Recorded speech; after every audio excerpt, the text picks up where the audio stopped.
What is up, YouTube? Welcome back here to another video. We are at the shop today, finally. It's been a long time since we've been here. It's a Friday morning. I'm here pretty early.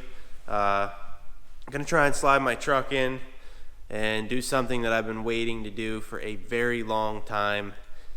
I've had these parts on order for probably 6 months, and mine were bad, so I haven't been driving my truck a whole lot because it just wasn't really riding very good. So I'm excited to finally get this done. I'm wanting to do it for a while. So let's show you what we got here, and we got to get the truck inside first. Actually, let's do that first, and then we'll show you what we're getting into.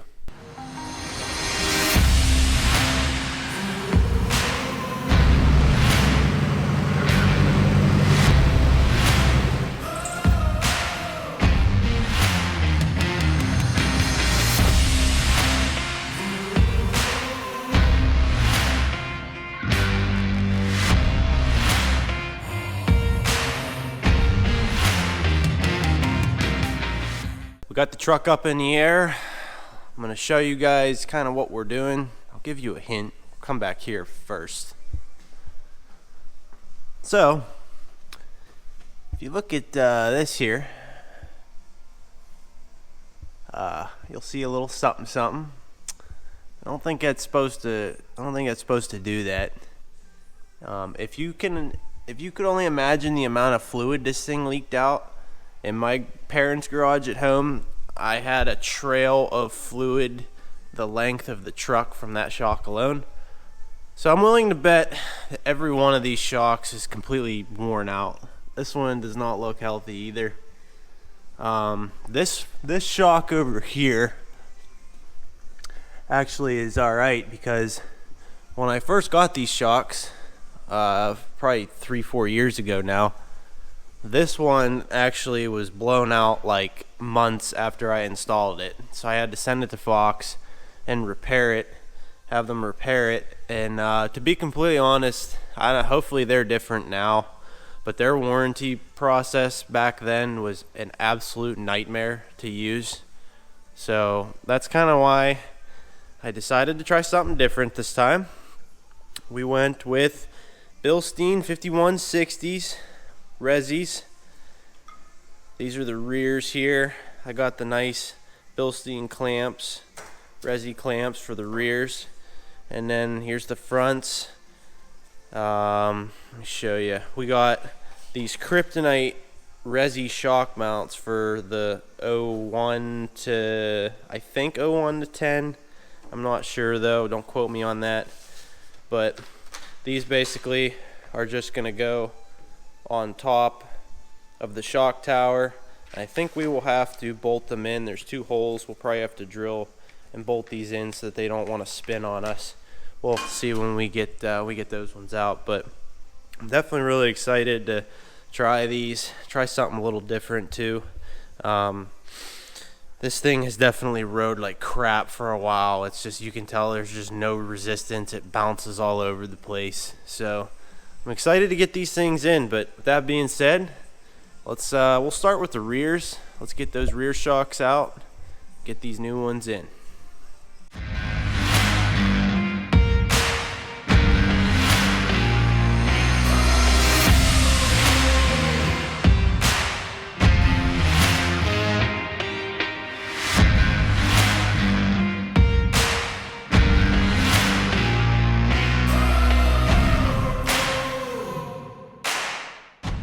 Alright, we got this side all tightened up, all done.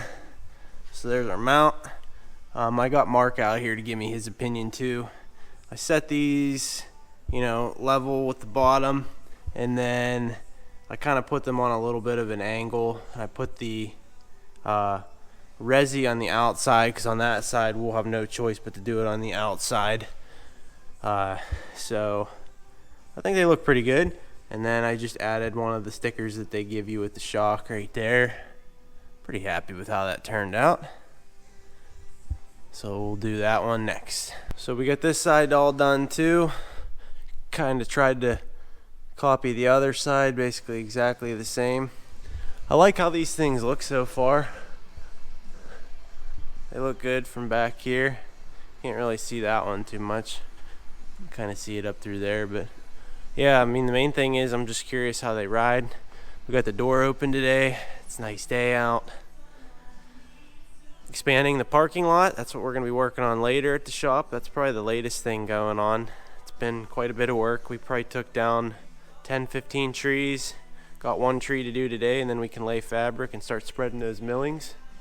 So that's what we're doing later, but let's get back on this. Got my box moved up to the front, and now I'm going to try and not take my wheels off. I don't think I really need to, but we might make it easier. But we're going to work on getting these shocks out, and then work on getting the new ones in and seeing how that shock mount goes. So I'm still working on getting the front shocks out. I was kind of mocking up the top reservoir mount. You can kind of see it there. I'll show you guys. It actually uses one pre-existing hole in the top of the shock tower that's originally for a sensor plug. And we got to drill one other hole, 1/4 inch hole. But I got those mocked up. But I was looking at these, just trying to see how these went on to the actual resi. And if you look at these, they are not flat on the bottom.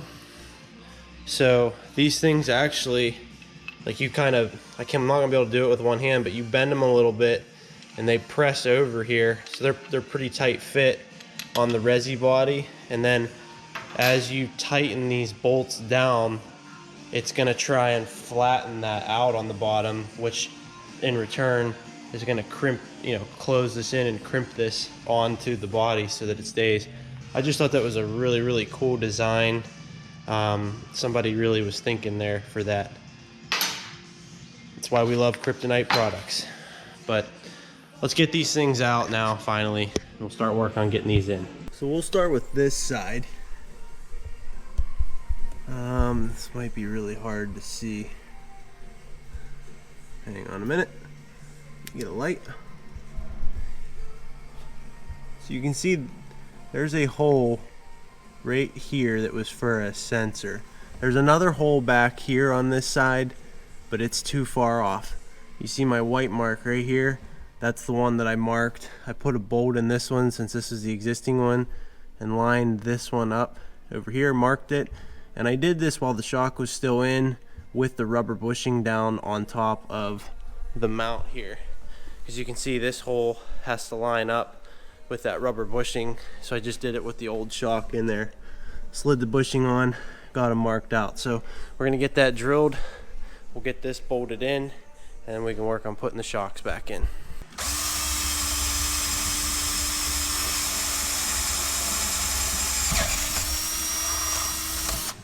Took a quick moment while we have everything out of the way here to kind of touch up the shock tower area, of course, with some Steel-It.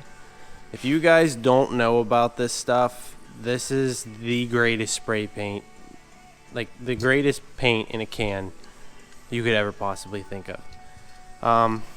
It won't look like that once it dries. It'll look kind of like a flat black, but this stuff sticks to almost anything. It is very, very, very, very durable.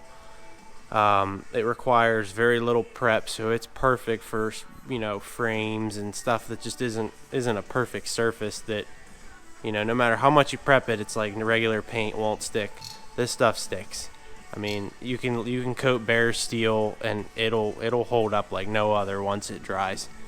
There's a reason they call it powder coat in a can. That's its nickname. But touched up that side. Come over here. This side's actually worse. At some point I need to redo this frame again, and just lightly sand the whole thing.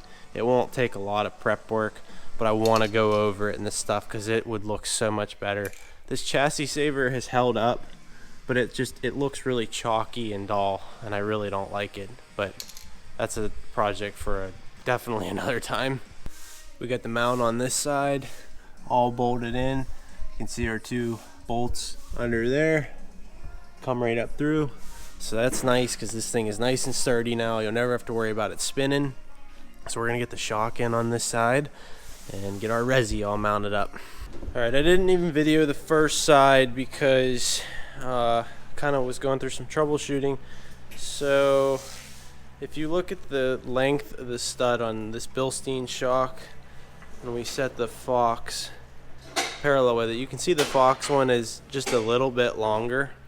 And then you add this into it, my limiting strap, top bracket, and then also when you add this thickness in too, when you put both rubber bushings on this and the washers and everything, you don't get enough clearance at the top, not even close, to get the nut started.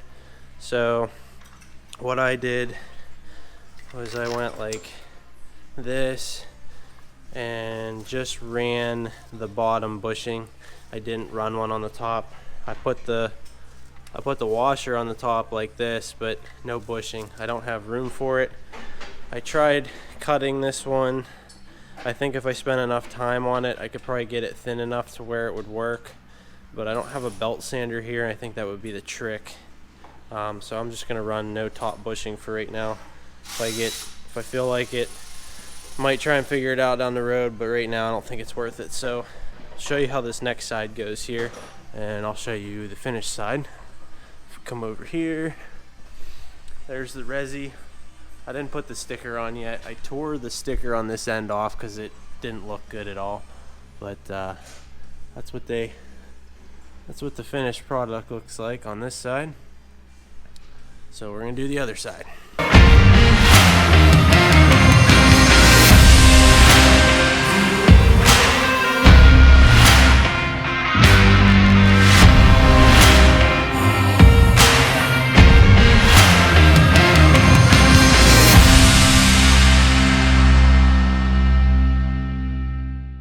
We got everything wrapped up finally here.